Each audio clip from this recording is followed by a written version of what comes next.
Hello friends, இப்போ நீங்கள் பார்த்துட்ருக்கிறது நம்ம வீட்டு சங்குப்பூ செடி தான். இது ஒரு பாட்டில் தான் நான் வச்சுருக்கிறேன்.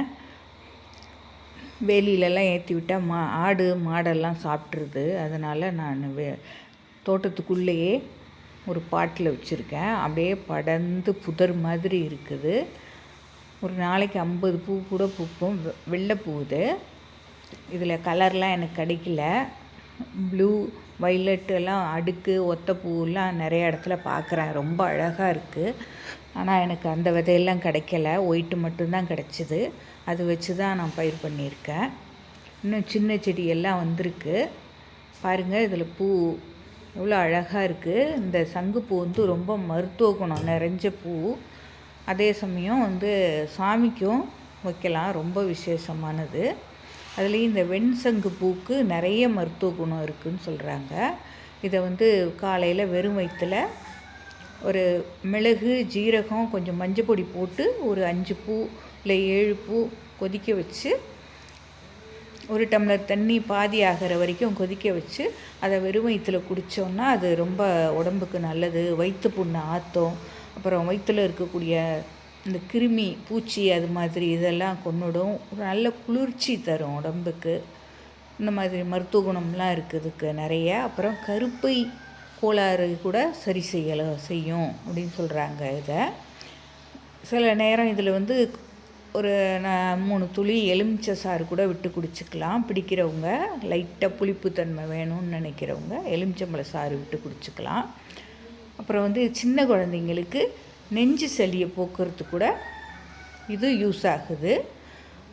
இந்த பூவை கொதிக்க வச்சு அந்த தண்ணியை வடிகட்டி தேனில் கலந்து கொடுக்கலாம் குழந்தைங்களுக்கு. அவங்களுக்கு சளியை அகற்றுறதுக்கு இது உதவும். இந்த இலை லேசாக கசப்பு, ஒரு துவர்ப்பு தன்மையோடு இருக்கும். ஆனால் இலை, வேர், தண்டு எல்லாமே பூ எல்லாமே மருத்துவ குணம் கொண்ட பூ இது. அதே சமயம் கடவுளுக்கும் இதை சாத்தலாம். இது சிவன், பெருமாள், சனீஸ்வரன் இந்த கடவுளுக்கெல்லாம் ரொம்ப விசேஷம். நிறைய பூத்துதுன்னா நல்லா மாலையாக தொடுத்து சாமிக்கு போடலாம். உங்களுக்கு கிட்டத்தில் கோவில் இருந்ததுன்னா கூட அதுக்கு நீங்கள் சிவன் கோவில், பெருமாள் கோவில் இருந்துச்சுன்னா கொடுத்தீங்கன்னா ரொம்ப விசேஷம். பாருங்கள் எங்கள் வீட்டில் எவ்வளோ பூத்துருக்குன்னு. நான் இதை ஒரு மாலையாக தொடுத்துருவேன். 2 பக்கமும் வச்சு இல்லாமல் அப்படியே சிங்கிளாக ஒரு சரமாக தொடுத்துட்டாக்கா ரொம்ப அழகாக இருக்கும் பார்க்குறதுக்கு. அது மாதிரி தொடுத்து மாலையாக போடுவேன். ஒரு நாளைக்கு கோவிலுக்கும் கொடுத்துருவேன். எங்கள் வீட்டில் சனீஸ்வரன் படம் கிடையாது. பெருமாள் படம் இருக்குது, சிவன் படம் இருக்குது. மாற்றி மாற்றி அதுக்கு நான் போட்டுருவேன். எப்போயாவது கோவிலுக்கு கொடுத்துருவேன். இந்த பூவை பெரும்பாலும் வீட்டில் வடக்கு பக்கம் வைக்கணும்னு சொல்கிறாங்க. அது ஒரு வாஸ்து படி வடக்கு பக்கம் வச்சா வீட்டுக்கு ரொம்ப நல்லதுன்னு சொல்கிறாங்க.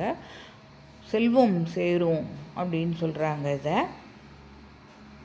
ரொம்ப ஈஸியாக வந்துடும். அது கொஞ்சம் பூவை பறிக்காமல் விட்டிங்கன்னா அதுவே அப்படியே முத்தி போய் விதையாயிடும். அதை விதைகளை காய வச்சு நம்ம வேறு எங்கேயாவது பதியன் போட்டு முளைக்க வச்சோம்னா நல்ல செடி வந்துடும். அதை நம்ம வேணுங்கிற இடத்துல பாட்டில் வச்சு வளர்த்துக்கலாம். இது இருக்கிற இடம் அப்படியே ஒரு குளிர்ச்சியாக இருக்கும். இந்த செடி இருக்கிற இடமே ரொம்ப குளிர்ச்சி நிரம்பியதாக இருக்கும். பார்க்கும்போதே ஒரு மனசுக்கு சந்தோஷமாக இருக்கும். வெயில் காலத்தில் கூட பச்சை பசேர்னு இருக்கும். தண்ணி மட்டும் கொஞ்சம் தவறாமல் ஊற்றிடணும். அதனால் பாட்டில் வச்சு தான் நமக்கு பராமரிக்கவும் ஈஸியாக இருக்கும்.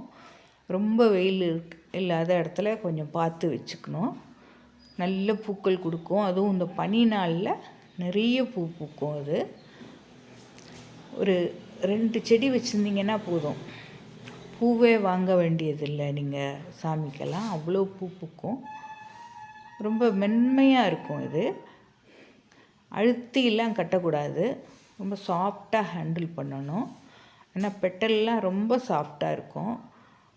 நம்ம அழுத்தினாலே அது பிஞ்சிடும். அவ்வளோ சாஃப்டாக இருக்கும். அதனால் பார்த்து கட்டணும்.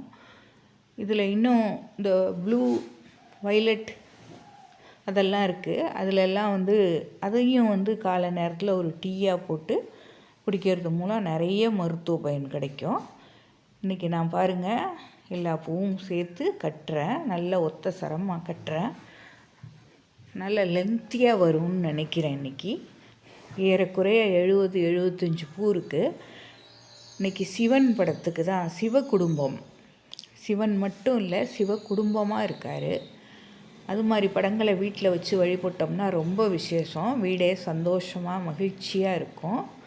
எந்த வீட்டில் சிவ குடும்பமாக இருக்குதோ அந்த வீடு ரொம்ப ஒரு நல்ல குடும்பமாக இருக்கும் அப்படிங்கிறது ஒரு ஐதீகம். பாருங்கள், சிவன் படத்துக்கு சாத்தியாச்சு.